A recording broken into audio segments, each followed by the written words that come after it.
eu entendo que a partir de agora, então, essas IAs vão passar a fazer uma curadoria pra gente, né? Mas aí eu fico me perguntando, será que eu quero que ela coma toda uma etapa de pesquisa por mim? Existe uma questão do lado do usuário de confiança, né? De que realmente, então, você está me dizendo porque esse produto é válido e das lojas também trabalharem aí nessa questão também dos e-commerces de como se tornar essa loja que aparece para as LLMs, né?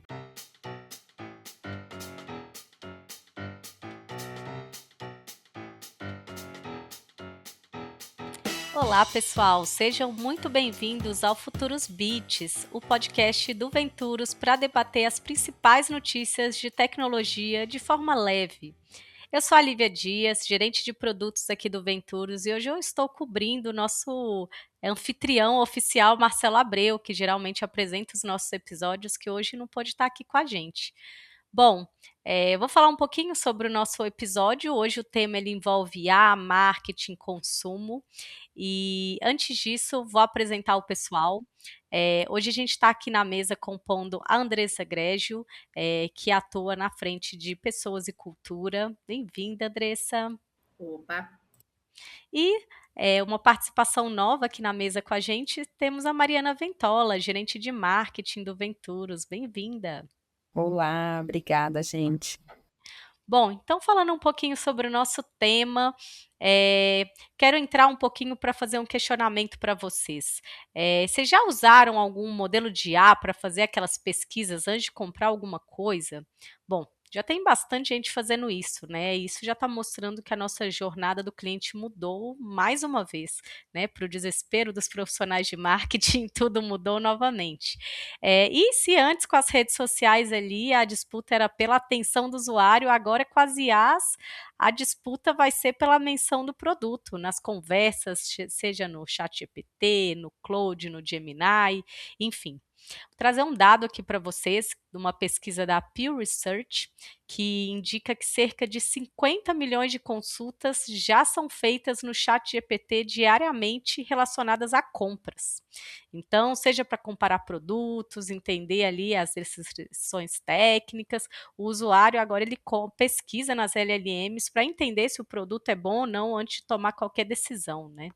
Então, ao invés de abrir aquelas milhões de abas, agora já vai direto ali no chat e consegue ter as informações. Então, nessa seara aí, a gente vai falar um pouquinho sobre checkout direto nas LLMs, vamos falar de mudança também, de SEO.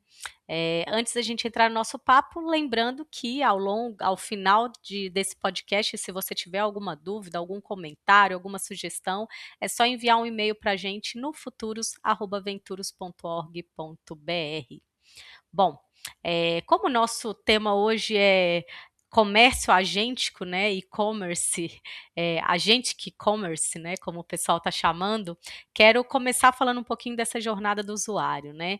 Então, essas LLMs substituindo a famosa pesquisa no Google. E para isso eu vou trazer mais um dado. Né? Então, teve uma pesquisa aqui da Nuvem Shop que revelou que o tráfego de lojas virtuais vindo de ferramentas de LLM ele já saltou de 21,1 mil sessões em janeiro de 2025 para 144,7 mil sessões em janeiro de 2026. Imaginem que isso é um crescimento vertical de 580% em 12 meses.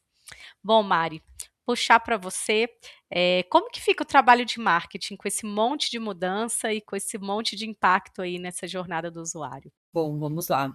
Esse número realmente, esse dado é realmente impressionante, mas ele não surpreende tanto, visto as mudanças que a gente está acompanhando aí, né? E como que realmente teve uma transformação drástica dessa jornada do usuário e da maneira como a gente se comporta, né? Antigamente a gente tinha a questão do Google Search, que automaticamente o que a gente buscava, o que a gente precisava, a gente ia ali pro Google fazer uma pesquisa e a gente chamava de uma pesquisa mesmo, né? De pesquisar, entender as opções que tem, o que a gente vai escolher dentre tantas opções, entre o que tinha de busca orgânica, de busca paga. Hoje não, hoje a gente já vê um comportamento bem diferente desse, que é justamente, né, quando a gente olha até para as LLMs hoje, a gente entende que o que a gente chama dentro do marketing de funil, ela já faz um papel muito mais de final de funil do que de topo de funil, que muitas vezes era o que acontecia dentro do Google. Quando a pessoa geralmente busca algum produto ali dentro, ela automaticamente confia muito naquele dado, daquela informação que a LLM está trazendo, clica no link que ela sugeriu. Então, por exemplo, se você gostaria de comprar um tênis ortopédico que fosse bom para meu joelho. E a LLM já te direciona exatamente para o tênis, para a loja exata que existe esse produto que faz sentido para você. Então, existe uma questão do lado do usuário de confiança, né? De que realmente, então, você está me dizendo porque esse produto é válido, e das lojas também trabalharem aí nessa questão também dos e-commerces de como se tornar essa loja que aparece para as LLMs, né? E aí eu acho que a gente entra em alguns assuntos um pouco mais, não só técnicos, né? De olhar para o SEO e GEO, que é o que a gente vai falar também um pouco mais para frente, mas também de como que a gente se reestrutura dentro do marketing e amplia nosso olhar, né, para o que está vindo aí do que a gente faz hoje, para o que a gente vai fazer, o que a gente tem que fazer a partir de agora e para o futuro. Legal, Mari. E interessante, né, que você puxou o gancho aqui para falar de GEO, que é a Generative Engine Optimization, que eles estão falando que vai substituir o SEO tradicional, né, que o desafio ele não vai ser só indexar os links, mas garantir que toda a estrutura de dados ali da loja seja legível e considerada prioritária para os modelos de linguagem. Um grande desafio, porque a gente observa ali que as estruturas de e-commerce nem sempre tem todas as informações atualizadas, nem sempre ela vai trazer todos os dados daquele produto.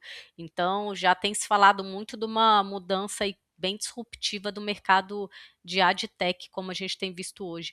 Mas isso olhando ali para um cenário possível, você já tem visto alguma coisa na prática, Mari, sobre o que está acontecendo em relação a isso? Sim, a gente tem visto na prática, principalmente essa questão a gente teve quedas muito significativas de quantidade de usuários no site, né, dos e-commerces e também de empresas de tecnologia B2B como nós mesmos, e a gente foi entender isso, né? Então, o que a gente antes olhava para SEO muito focado em palavras-chave, né? Então, a gente tem que fazer um texto com a palavra-chave tal e tal e tal, porque isso vai ajudar na busca do Google, vai entregar na primeira, na segunda, na terceira posição ali. Hoje a gente tem que olhar para ter uma visão muito mais estratégica e eu diria que minuciosa também disso, né? Porque GEO engloba a gente ter que trabalhar conteúdos de uma maneira muito mais técnica, ter pessoas que assinam esses conteúdos também com relevância, né? Especialistas, porque isso traz credibilidade e é o que a LLM busca quando ela vai sugerir ali algum site ou algum serviço ou produto para o usuário que está buscando naquele momento. Então, quanto mais credibilidade a gente tem, quanto mais confiabilidade a gente tem para entregar para esse usuário, mais a gente tem chance de aparecer nessas buscas, né? Então, eu estive até no São Paulo Innovation Week na semana passada, e até trazendo um pouco desse contexto aqui para cá, que eu acho que cabe, eu acabei indo para uma trilha ali de palestras muito mais voltada para diálogos inspiradores do que especificamente trilha técnica. Por quê? Porque eu acho que a ferramenta, propriamente dita, a gente aprende com uma facilidade até que razoável.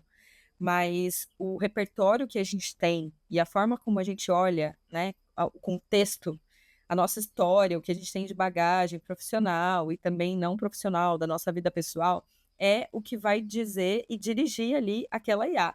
Então não adianta nada a gente não ter repertório, a gente não ter contexto, a gente não saber ampliar mesmo a nossa visão para além daquilo especificamente, né? Porque Imagina só, se você tem um repertório, se você tem um contexto de uma outra perspectiva, você não vai acreditar piamente naquilo que a IA está dizendo e você vai saber fazer questionamentos importantes para aquilo. Então, acho que o papel do ser humano vai ser muito de olhar, ampliar o olhar, criar repertório, criar outras narrativas para trabalhar melhor com essas IAs. E eu acho que também tem dois pontos, né? A gente tem dois tipos de mercados bem distintos aqui, e até isso que a gente está falando de e-commerce, ele é bem diferente de um comportamento de mercado B2B, que é onde o Venturo se enquadra. Porque a gente não tem uma jornada 100% digital ali, a gente não fecha nenhuma venda diretamente numa LLM, mas a gente consegue construir, né, uma relação ali, dar contexto, entregar informações importantes que otimizem ali o trabalho do time do comercial e também otimiza o tempo da outra pessoa que está buscando informação sobre o Venturos. Mas a parte de conteúdo e do que a gente tem dentro do nosso site, de como a gente entrega, respondendo às perguntas, né, que se fazem. Então, por exemplo, tem um problema no setor de manufatura e gostaria de entender qual empresa poderia me ajudar num projeto de visão computacional que solucione este problema. A gente tem que se preocupar em como estamos colocando a resolução dos nossos problemas e das dores do nosso possível cliente dentro do nosso próprio site. Então, é a partir daí que o DO, ele olha como que a gente, qual o tipo de conteúdo, qual a riqueza do conteúdo que a gente tem, como que a gente consegue entregar, fora a parte técnica, né, que a gente tem que ficar de olho, assim como SEO, a gente também tem que ficar de olho em DO da parte técnica, de estrutural do site, eles pedem também como mudança, atualizações, enfim, acho que é por aí.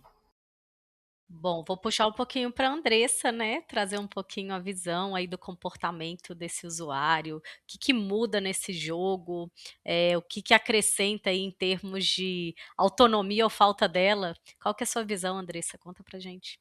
Nossa, a Mari estava falando e eu fui lembrando de várias conversas que eu tive com o Vini, que faz comunicação interna aqui no Venturos comigo. A gente fala bastante sobre escrita amigável para as máquinas, né? E qual é o papel da, da comunicação interna no meio disso, porque por mais que seja comunicação interna, eu acredito que consumir tanta informação vinda de IA também transforma um pouco a expectativa das pessoas quando elas leem um texto e consomem informação, né?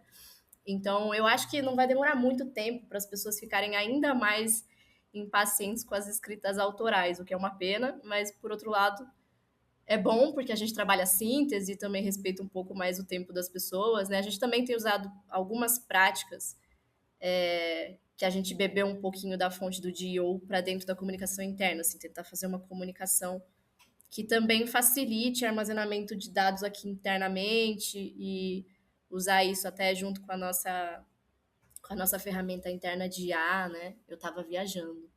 Mas em termos de comportamento, a gente está falando sobre experiência de compra e eu entendo que a partir de agora, então, essas IAs vão passar a fazer uma curadoria para a gente, né? E isso é muito bem-vindo, porque todo mundo gosta de ter uma experiência facilitada, todo mundo gosta de receber mais rápido, mais fácil ali os insights que queria receber. Mas aí eu fico me perguntando, será que eu quero que ela coma toda uma etapa de pesquisa por mim? Porque, por um lado, otimiza tempo, mas não é sempre que a gente quer otimizar tempo, né? Às vezes a gente quer passar por coisas improváveis, produtos improváveis, para a gente, sei lá, construir repertório autêntico, né? A Mari estava falando um pouco de repertório também, eu também acredito um pouco nisso. Será que a gente vai ficar meio padronizado, sabe? E assim, a gente não está falando ainda de uma IA que deliberadamente nos oferece coisas sem a gente pedir, né? Mas eu não sei se esse não é o futuro. E aí eu penso, será que a gente pode, inclusive, começar a consumir mais por causa dessa relação das IAs com o e-commerce, sabe? O que vocês acham? É um excelente ponto, viu, Andressa, porque eu fico refletindo também sobre isso, porque às vezes quando você pesquisa, né, um produto, ele vai, te indica outro, você já vê ali as avaliações, isso te leva para uma outra ideia, né? Mas vou adicionar aqui uma informação interessante. Quando você falou sobre isso, eu lembrei sobre, né, mais uma vez ali a disputa de OpenAI e Google, quem vai sair na frente aí pela atenção dos usuários nas LLMs, né? E tem um debate que o pessoal está fazendo bastante, que é sobre quem vai cobrir primeiro a experiência de ponta a ponta. Desde o que o usuário quer, né? O que o cliente, o consumidor quer, como que ele acessa isso e até o final a experiência do checkout, né? Então tem algumas discussões falando assim, o ideal vai ser se a experiência dele for toda ali dentro do chat, ele não precisar sair daquilo, né? E a OpenAI já começou a fazer um protocolo que chama Agentic Commerce Protocol. O Google começou a fazer Universal Commerce Protocol, que no final é a mesma coisa, que é basicamente ali fazer essa experiência de ponta a ponta, né? Só que aí tem um ponto interessante, que é o seguinte: o Google já tem boa parte desses dados, não só dados das lojas, né, que eles chamam que é o Shopping Graph, que já tem, sei lá, 50, eles falam de números de 50 bilhões de listagens de produtos atualizadas em tempo real, então já sabe quando tem o produto na loja, quando não tem, mas eles têm o Personal Intelligence, que é o seguinte: todos aqueles dados que você já está colocando no seu Google Drive, que você já tem ali no seu Gmail, ali o Google consegue saber que tipo de preferência esse comprador tem, e ele consegue cruzar esse histórico de comportamentos já armazenado ali na nuvem dele para poder instruir, né, para poder indicar.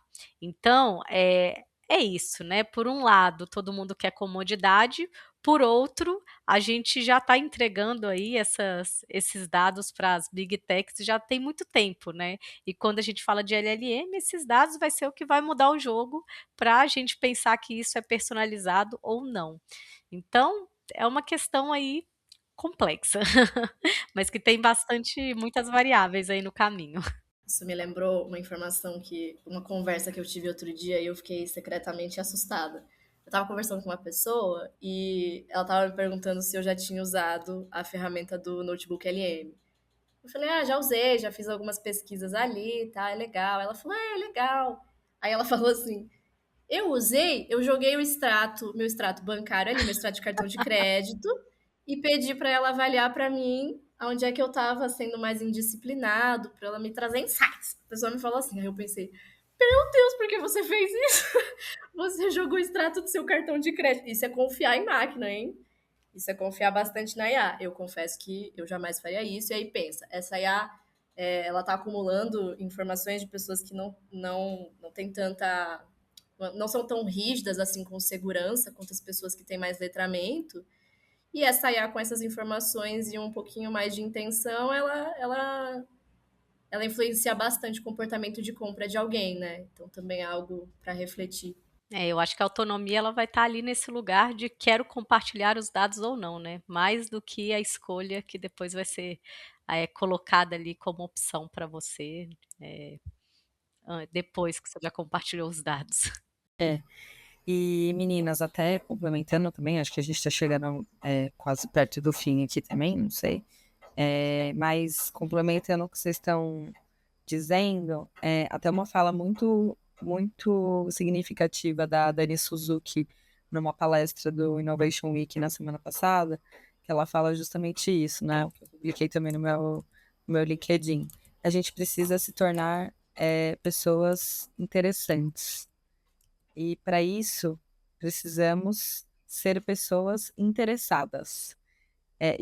Qual foi a minha interpretação disso? É isso tudo que a gente está falando, né? Se a gente não for pessoa interessada a entender como a tecnologia funciona e como de fato ela vai agregar para a gente também deixa de se tornar uma pessoa interessante não só profissionalmente falando, né? Interessante também neste âmbito pessoal, porque quando a gente fica tudo à mercê de respostas imediatas e rasas, o que a gente vai ser para além das IAs, né? Como que a gente vai conseguir dialogar, ter conversas mais profundas, ter referências de livros, de filmes, enfim, outro mundo, outras coisas que só a vivência mesmo, ou seja, se interessando pela vida fora da tecnologia, que vai ser possível, né? Então, eu acho que a gente precisa tomar muito cuidado, porque é real que a IA tá vindo aí, ela tá sendo super disruptiva, tá auxiliando muito a gente, a tecnologia tá aí para isso mesmo, mas tomar esse certo cuidado, né, da gente não ultrapassar os limites aí também. A gente também já estive num evento de, de tecnologia no comecinho de março, que o pessoal trouxe um case específico de uma empresa grande de e-commerce, que é a Magalu, e falou justamente do chatbot da Magalu, que é a Luna, que é um monstro, assim, de funcionalidade da IA funcionando ali mesmo, né? De direcionar o produto, de falar, tirar uma foto do produto, jogar lá direto, falar assim, olha, você tem esse produto aqui, eu vi aqui, quero comprar na Magalu, e aí uma compra que pode virar outra, enfim, a gente ter esse discernimento de fazer as nossas próprias limitações com aquilo que a gente conhece de fato, né? Não só se deixar levar. Pessoal, quem diria que quanto mais a gente fala de inteligência artificial, mais a gente fala de seres humanos, de inteligência humana, de poder de escolha, de autonomia, enfim. Sempre vamos falar de dados, sempre vamos falar de segurança, mas é inevitável, né, essas questões aí éticas humanas. Muito bom, pessoal, conversa boa hoje, né, uma mesa só de mulheres, nossa, que maravilha. Bom, muito obrigada, pessoal. Mais uma vez, quem tiver dúvidas, comentários, sugestões, mande um e-mail para a gente, é sempre muito bom receber. E até a próxima, pessoal.